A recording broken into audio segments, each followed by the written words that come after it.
Do you ever struggle with people on your team not performing in a way that meets your expectations, no matter how many times you've explained what your expectations are? Yeah, well, guess what? Explaining what you expect from people is only one part of the equation. The other two parts are number one, demonstrating what it is you expect from people, and number two, letting people know the boundaries of your tolerance. Let's get started. Welcome back to another episode of Straight Talking Leadership.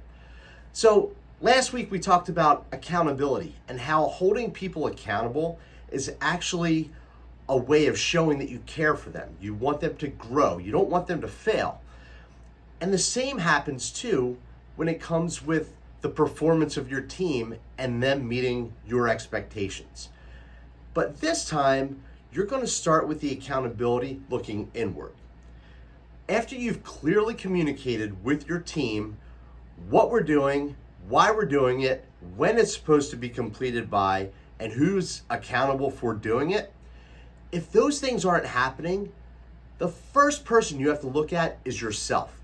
You have to say, am I leading by example? Am I demonstrating the standards that I'm expecting of my people? And if not, that's the very first thing that you need to fix. Now, after reflecting, if you do say, yeah, I do demonstrate what I expect, I demonstrate the standards, and I'm being a good leader by example. Now it's time to talk to your people. Maybe it's a single person. Maybe it's an entire team of people who are not meeting your standards.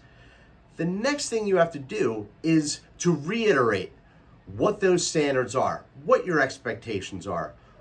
And again, going through the list of what we're doing, why we're doing it, what the outcomes are going to be to benefit us and the entire organization. You also have to talk about the fact that there's only a certain level of tolerance that you're willing to accept before decisions are made that someone may not be the right person for the team. It's not always easy being in a leadership position. But again, if it was easy, then wouldn't everyone do it? Hope you have a great day and lead on.